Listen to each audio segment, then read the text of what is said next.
Selamat datang di channel saya Serangga Gatal. Jangan lupa di like dan subscribe-nya. Oke, kita mulai. Pertempuran sedang berlangsung. Huai Yuan tampaknya secara pasif menanggapi tantangan tersebut, tetapi ketika dia bergerak, dia tampak sangat galak dan mendominasi. Dorong semua kekuatan Master Dewa di level 8 penyempurnaan. Dengan putus asa. Setelah beberapa saat, wajah orang-orang yang menyaksikan pertempuran membeku di sana. Mereka telah melihat dengan mata kepala sendiri kekuatan luar biasa dari kekuatan tempur Su Yi, yang tidak dapat diukur dengan akal sehat. Sekuat Huai Yuan, meski dia bertarung mati-matian, dia hanya bisa membunuh Su Yi secara merata. Siapa yang tidak terkejut dengan ini? Dan bagi Su Yi, pertempuran ini pasti bisa disebut sebagai pertempuran paling membahagiakan yang pernah dia alami sejak dia melangkah ke dunia ciptaan. Ini mungkin disebut lawan pertemuan catur. Itu juga memungkinkan dia untuk mengkonfirmasi lebih lanjut bahwa pada tingkat alam penciptaan, dia memang mampu melawan 8 alkemis.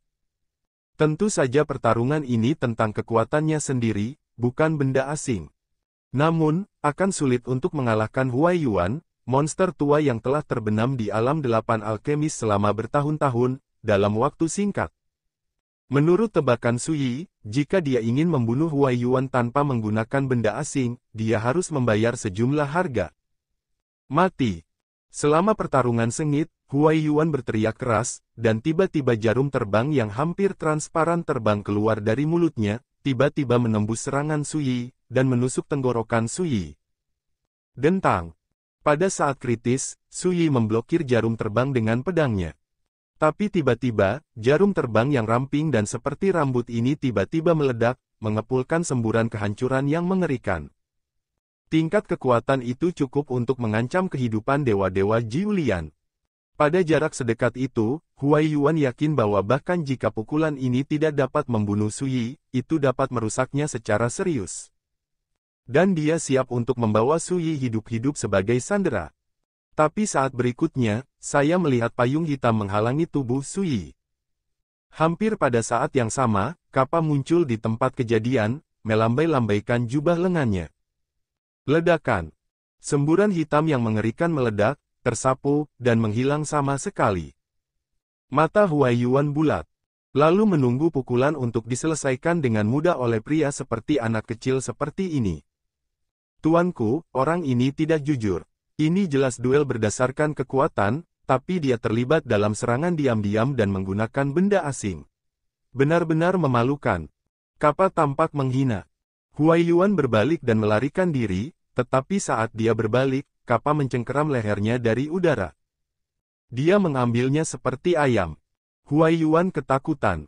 Setelah mematahkan kepalanya, dia tidak menyangka anak ini begitu menakutkan. Tuanku, bagaimana menghadapi orang ini? Kappa bertanya. Su Yi melambaikan tangannya. Meskipun tidak ada kemenangan atau kekalahan dalam pertempuran ini, itu bisa dianggap sebagai bukti kekuatan tempurnya. Tuan Su, selamatkan aku. Aku. Kepala Huai Yuan terpelintir, dan dengan tendangan Kappa, dia terbang tinggi di langit dengan kepalanya, lalu meledak seperti kembang api, meledak berdarah. Kappa bertepuk tangan dan berkata, "Balian. Hei, aku benar-benar tidak tahu bagaimana hidup atau mati."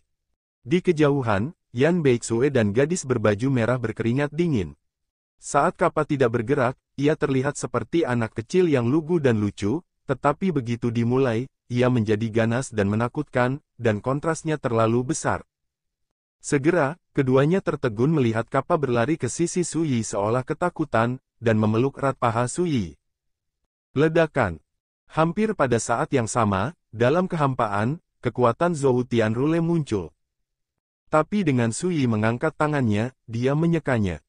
Semua ini menghilang. Kappa merasa lega. Yan Beixue dan gadis berbaju merah sama-sama tersentak. Tutupi langit. Hentikan induksi Zhou Suruo. Metode tabu macam apa ini? Sekarang, apakah kamu yakin? Su Yi memandang Luo Yunxiu.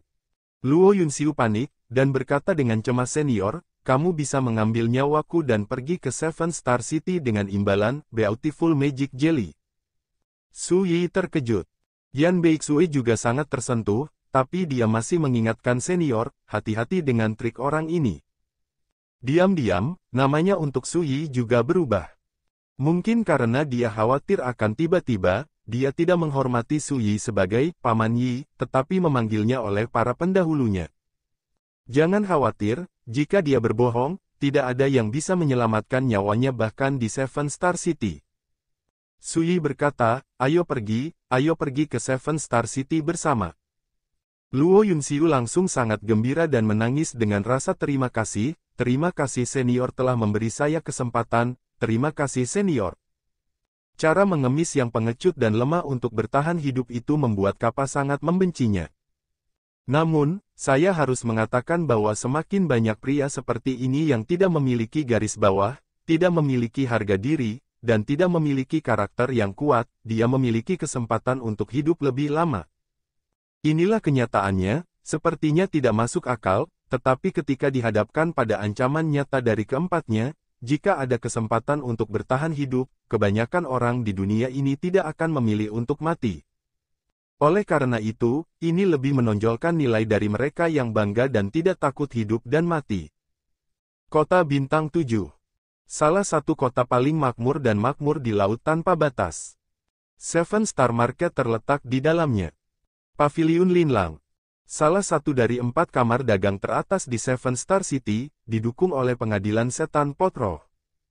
Saat ini, di aula di lantai atas Paviliun Linlang, Su Yi sendirian yang hadir. Adapun Kappa, Su Yi membawanya ke payung. Ada banyak orang di Seven Star City, dan God Master Yunhe dan yang lainnya pernah melihat Kappa sebelumnya, jadi sulit untuk menjamin tidak ada yang mengenalinya. Sebaliknya, Su Yi yang telah mengubah penampilannya tidak mengkhawatirkan hal-hal tersebut. Dan Yan Beixue dan putrinya Yan Ruoxian sedang menunggu di sebuah penginapan di Seven Star City. Berhenti bertele-tele, cepat dan dapatkan cairan yang indah. Luo Yunxiu menamparkan meja, mendominasi, tidak peduli berapa nilainya, itu akan diperhitungkan pada akun ayahku.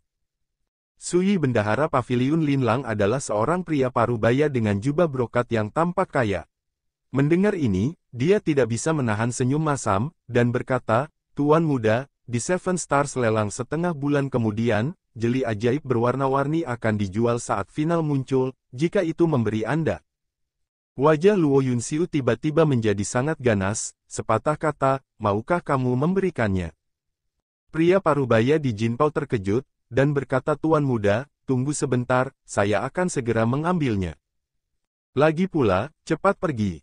Dan kesombongan yang mendominasi pada tubuh Luo Yunxiu menghilang tiba-tiba, dan dia menunjukkan senyum tersanjung, berkata senior, ketika saya mendapatkan sirup ajaib berwarna-warni, saya akan dapat menyembuhkan luka Tao Tuan Yan. Su Yi berkata dengan santai, tapi menurutku, di Paviliun Linlang ini, wajahmu mungkin tidak mudah ditangani. Luo Yunxiu tertegun sejenak, dan kemudian ekspresinya menjadi suram dan menakutkan, jika Zanlin berani mempermainkan, aku akan menjadi orang pertama yang membunuhnya. Zanlin adalah pria parubaya berjubah brokat yang menjabat sebagai bendahara Paviliun Linlang. Su Yi tersenyum, tanpa komitmen. Tidak lama kemudian, Zanlin kembali. Hanya saja ada 2 orang lagi di sampingnya. Salah satunya adalah pria berpakaian abu-abu dengan rambut putih dan penampilan seperti anak kecil, memegang Rui Giok ungu di tangannya. Salah satunya adalah seorang Taois dengan kepala disanggul dan wajah tegas, membawa pedang Tao melengkung yang sangat aneh di punggungnya. Melihat kedua orang ini, ekspresi Yan Beixue tiba-tiba berubah, dan dia mengenali identitas pihak lain. Yang pertama adalah Mo Yu, penatua ketiga dari Kabinet Pengadilan Setan Potroh. Yang terakhir adalah Liu Sangfei, penguasa aula harta karun di Pengadilan Setan Linghu. Mereka semua adalah guru ilahi yang telah melangkah ke alam keabadian. Setelah Mo Yu tiba, dia melirik Su Yi dengan tenang, dan berkata, Yunxiu, keluar dulu, ada yang ingin kutanyakan padamu. Ekspresi Luo Yunxiu berubah jelek, dan dia berkata, Elder Mo, saya tahu Anda memiliki banyak kebingungan di hati Anda, tapi jangan ikut campur dalam masalah hari ini. Mo Yu mengerutkan kening, dan berkata ayahmu memintamu untuk membawa seseorang untuk menyergap Yan Beixue, mengapa kamu muncul di sini, dan ingin merebut cairan yang indah itu? Di sebelahnya, Liu Sangfei dengan wajah tegas berkata dengan suara yang dalam, mungkinkah terjadi sesuatu? Saat dia berbicara, matanya tertuju pada Su Yi. Lansia, bisakah kamu berhenti membuat masalah? Luo Yunxiu berdiri, wajahnya penuh amarah, aku hanya ingin sepanci sirup ajaib berwarna-warni, ada apa? Akan kujelaskan padamu nanti, oke. Semakin dia seperti ini, semakin membuat Mo Yu dan Liu Sangfei merasa aneh dan curiga. Sesuatu yang salah. Tuan muda, berhati-hatilah dan jangan tidak sabar. Apapun yang terjadi, bahkan jika langit runtuh, itu tidak akan meruntuhkan paviliun Linlang kita. Penjaga toko Zan Linwen berkata, Anda masih memberitahu kami apa yang terjadi, dan lihat apakah kami dapat menyelesaikannya untuk Anda. Luo Yunxiu tiba-tiba mengangkat jarinya dan menunjuk ke Zan Lin, berteriak kamu bajingan, kamu tidak melakukan cukup, tetapi melakukan lebih dari yang kamu lakukan. Katakan, jika sesuatu terjadi hari ini, kamu pelakunya. Zan Lin tercengang, dia tidak menyangka Luo Yunxiu akan menunjuk hidungnya dan memarahinya. Lupakan saja, biarkan aku membicarakannya. Su Yi menghela nafas ringan. Dalam analisis terakhir, Luo Yunxiu muncul di sini untuk meminta jeli ajaib berwarna-warni, memang ada terlalu banyak celah. Siapapun yang memiliki otak kecil tidak akan langsung menyetujui permintaan Luo Yunxiu. Di sisi lain, terlihat bahwa meskipun Luo Yunxiu adalah putra sulung, identitas dan statusnya belum mencapai titik di mana ia menjanjikan segalanya. Anda, Mo Yu, Liu Sangfei, dan Zan Lin semua memandang Su Yi serempak. Hanya jeli ajaib berwarna-warni yang bisa menyelamatkan hidup Luo Yunxiu. Su Yi duduk di sana tanpa bergerak, dan berkata dengan tenang, demikian pula, itu bisa menyelamatkan hidupmu. Singkatnya, awan itu tenang dan angin sepoi-sepoi, tetapi ancamannya telah terungkap sepenuhnya. Mo Yu dan yang lainnya merasa itu tidak masuk akal. Tempat apa ini? Wilayah pengadilan setan pot roh mereka. Siapa yang tidak sabar untuk hidup dan berani mengancam mereka seperti ini? Melihat ini, Luo Yunxiu berdebar dalam hatinya, dan berkata, tiga senior, jangan bilang aku tidak mengingatkanmu, jika kamu ingin menyelamatkan hidupmu, lakukan saja apa yang diperintahkan, jangan. Sebelum dia selesai berbicara, Mo Yu berkata dengan marah Yunxiu, kapan kamu akan mengubah sifat serakah dan ketakutanmu akan kematian? Liu Sangfei dan Zan Lin juga menggelengkan kepala. Tidak diragukan lagi, mereka semua tahu temperamen Luo Yunxiu dan pria seperti apa dia, jadi mereka tidak menganggap serius kata-kata Luo Yunxiu. Pipi Luo Yunxiu memerah, dan dia menggertakkan giginya dan berkata, aku. Keserakahan untuk hidup dan takut mati. Aku menyelamatkan hidupmu. Sayangnya, kemarahannya diabaikan oleh Mo Yu dan yang lainnya. Yang mulia, beritahu saya, mengapa Anda ingin bermain liar di wilayah pengadilan setan pot roh saya? Liu Sangfei adalah pembunuh. Dia telah melepas pedang dao melengkung di belakang punggungnya, dan mengunci niat membunuhnya pada Su Yi. Ketika terjadi kesalahan, pasti ada setan. Dia tidak akan pernah meremehkan pemuda yang muncul entah dari mana dan berani berlari liar di wilayah mereka. Tetapi, dan itu saja. Di laut tanpa batas, tidak ada yang pernah membuat mereka takut pada pengadilan setan pot roh. Pada saat ini, Liu Sangfei memegang pedang dao di tangannya, dan auranya mengunci Su Yi, dan niat membunuh menyebar ke seluruh aula. Zan Lin maju selangkah dan berdiri di depan Luo Yunxiu, sambil menatap Su Yi dengan waspada. Semua ini membuat Luo Yunxiu sangat marah hingga dia hampir muntah darah. Di mata orang-orang tua ini, kata-kataku sendiri tidak memiliki bobot sama sekali. Saat ini, Su Yi masih duduk di sana, tenang seperti sebelumnya. Dia minum teh di tangannya terlebih dahulu, lalu perlahan bangkit. Pada saat ini, tubuh Liu Sangfei melonjak dengan niat pedang. Ada manik giok ekstra di antara kelima jari Zan Lin, sepertinya dia akan menyerang kapan saja. Tapi Su Yi mengabaikan semua ini, malah menghela nafas ringan, dan berkata kepada Luo Yunxiu, terlihat dari sini bahwa reputasimu di sekte itu tidak baik di masa lalu. Pipi Luo Yunxiu tiba-tiba memerah. Saat dia hendak mengatakan sesuatu, tetua ketiga Mo Yu tiba-tiba berkata, lupakan saja, demi Yun Xiu, keluarkan saja pasta ajaib berwarna-warni. Semua orang tercengang. Liu Sangfei mengerutkan kening dan berkata, tetua ketiga. Mo Yu melambaikan tangannya dan berkata, terlihat bahwa Yun Xiu sangat mementingkan masalah ini, dan wajah ini harus diberikan. Dia menoleh ke Zanlin dan berkata, pergi dan dapatkan jeli ajaib yang berwarna-warni.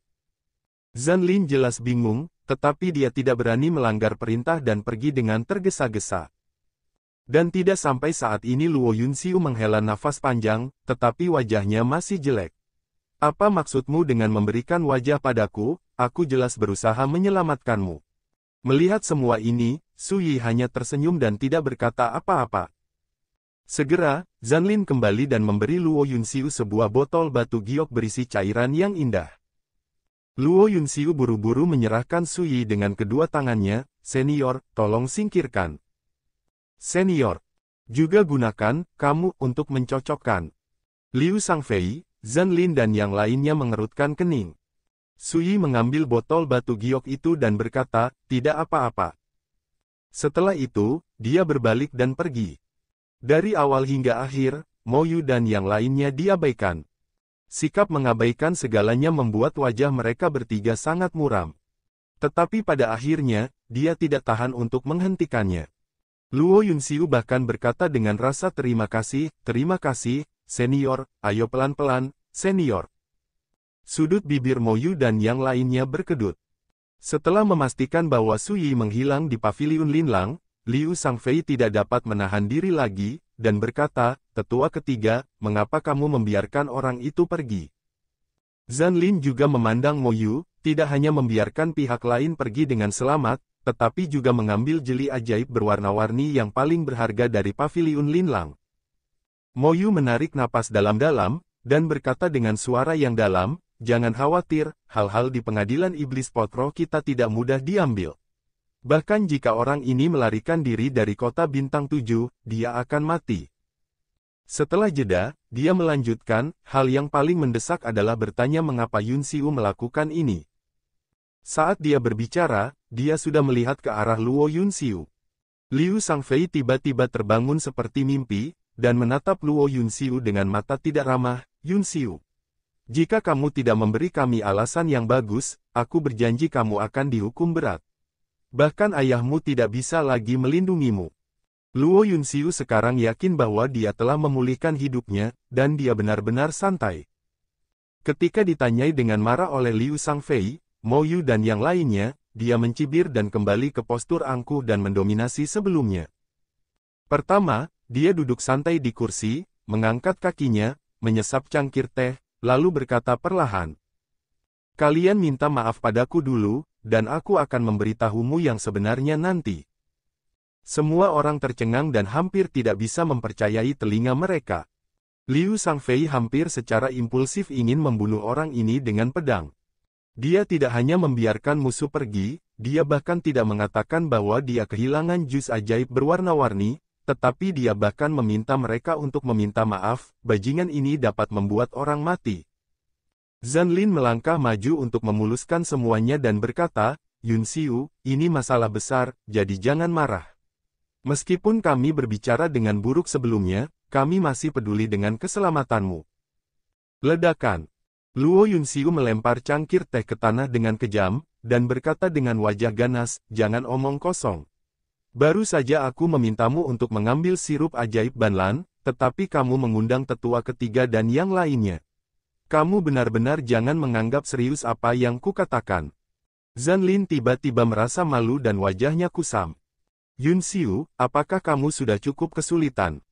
Mo Yu berkata dengan suara yang dalam, jika kamu kehilangan esensi kecantikan, ayahmu tidak akan bisa melindungimu. Luo Yunxiu mencibir, dan berkata dengan acuh tak acuh, oke, kamu bisa menghukumku jika kamu memiliki kemampuan, tapi biarkan aku meninggalkan kata-kataku di sini, jika kamu tidak meminta maaf, aku tidak akan mengatakan apa-apa. Orang-orang seperti Mo Yu, yang jauh di dalam kota, sangat marah hingga paru-parunya akan meledak. Betapa pengecutnya Luo Yunxiu di depan Su Yi sebelumnya, betapa sombongnya dia sekarang. Ini mungkin sarangnya. Selain itu juga karena Luo Yunxiu percaya diri. Liu Shangfei adalah orang pertama yang tidak tahan lagi, dan berkata dengan marah, kalian berbicara dengan bajingan ini, aku akan mengejar orang itu.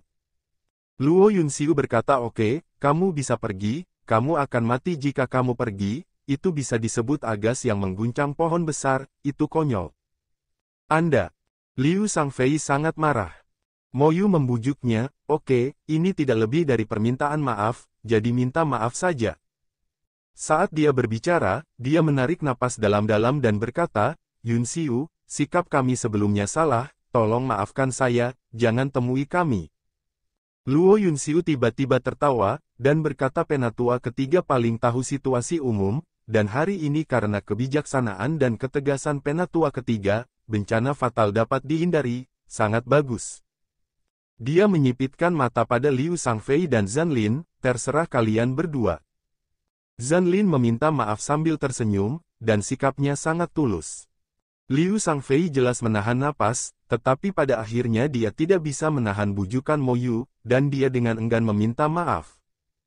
Pada titik ini, Luo Yunxiu menghela nafas lega dan berkata sejujurnya, setelah Anda mengetahui kebenarannya, Anda akan berterima kasih kepada saya, alih-alih berpikir bahwa saya mempermainkan Anda.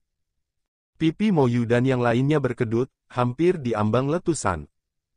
Luo Yunxiu berhenti mempersulit, dan berkata dengan serius, karena orang itu adalah Sui. Sui. Sui. Mo Yu dan yang lainnya membeku di sana seolah-olah mereka disambar petir, dengan gelombang bergejolak muncul di hati mereka. Ternyata pria tadi ternyata dia. Sungguh. Mo Yu tidak bisa menahan diri untuk tidak mengatakannya. Luo Yunxiu tidak menyembunyikan apapun, dan menceritakan keseluruhan cerita tentang penyergapan Yan Beixue dan lainnya. Setelah mendengarkan, ketiga Mo Yu saling memandang, tangan dan kaki mereka dingin, dan mereka semua berkeringat dingin. Melihat ketiga lelaki tua itu terkejut satu persatu, Luo Yunxiu menghela nafas sebelumnya, jika saya tidak mencoba yang terbaik untuk menghentikan Anda, beraninya Anda membayangkan konsekuensinya. Mo Yu dan yang lainnya tidak bodoh, jadi mereka tahu bahwa jika mereka bertindak sembrono sekarang, mereka akan mati lebih awal.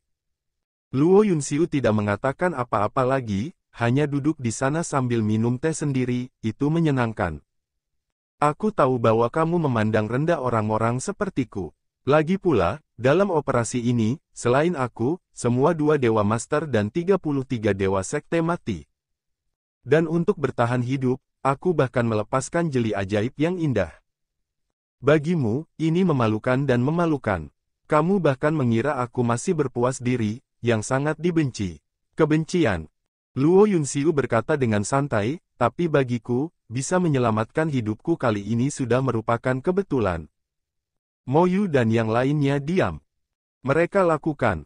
Tapi bagaimanapun juga, Luo Yunxiu yang membantu mereka menyelesaikan pembunuhan tak terlihat pada saat kritis sebelumnya, sehingga tidak ada yang mengatakan apapun. Kamu tahu, aku sangat bersemangat. Luo Yunxiu menamparkan meja, dengan semangat tinggi, aku selamat di bawah tangan Sui itu.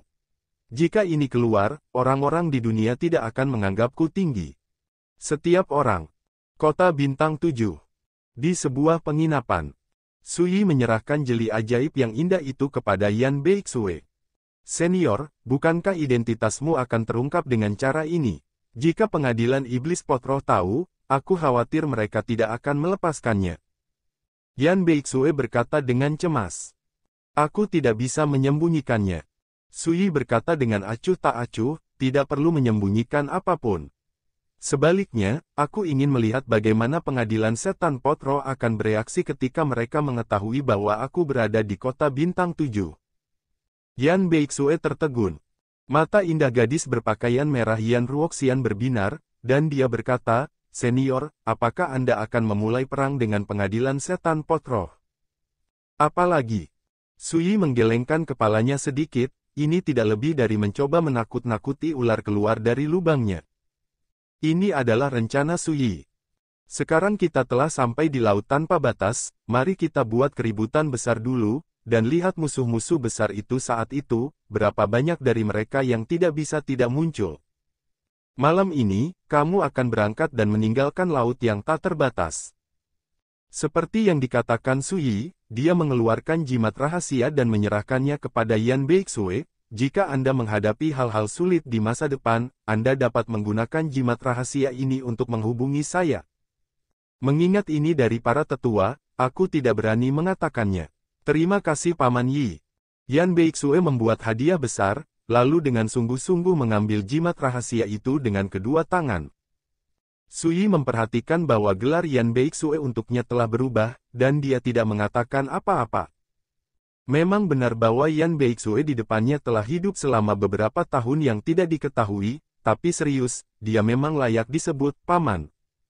Yan Ruoxian, seorang gadis muda berbaju merah, membuka matanya lebar-lebar dan berkata, "Ayah, mengapa aku menjadi cucu dalam keadaan linglung?" Su Yi tidak bisa menahan tawa. Yan Beixue juga tertawa. Malam itu, Yan Beixue pergi bersama Yan Ruoxian.